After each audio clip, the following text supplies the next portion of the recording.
Let's play around a little bit with the absolute positioning.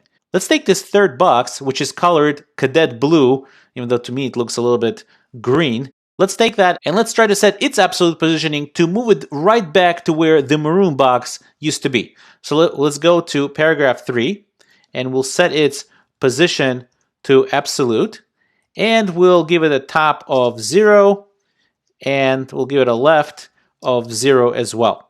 And when we save it, let's see what happens when we refresh.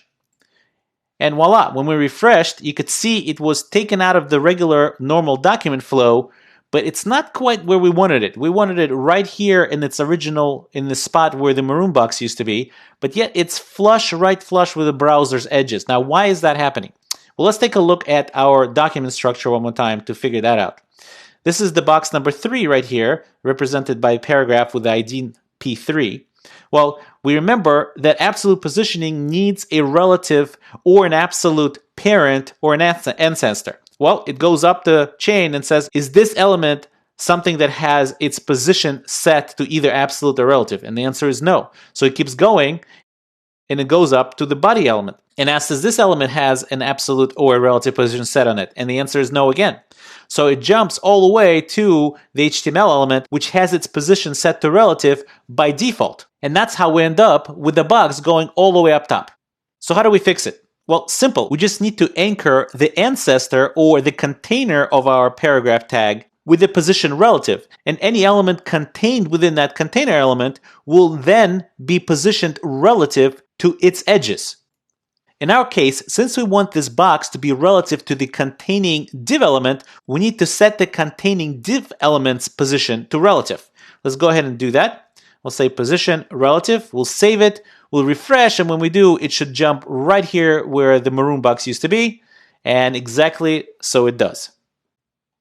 Last but not least, let's try to move the entire container element down a few pixels and see if all the containing elements will move exactly in the same position down with it. In order to do that, let's go ahead and go to our div container, and we'll give it a top value of 60 pixels. And once we save, let's refresh, and the entire container moved down together with all its containing elements, and they're all positioned exactly the same as we positioned them before. So in summary, static positioning is default for all elements except HTML. HTML actually has its positioning set to relative. Relative positioning offsets the element relative to its normal document flow position. And the normal document flow is not affected whatsoever by moving or offsetting the relatively positioned element. Absolute positioning is relative to its closest ancestor, which has positioning set to a non-static value, which is either absolute or relative. The important thing to remember about absolute positioning is that the element is taken out of its normal document flow, and the rest of the elements basically behave as if that element doesn't exist. Also, as you saw, offsetting the relative container element offsets its contents as well, which gives you great flexibility to move around a whole set of elements and not just one. Next, we're going to talk about media queries.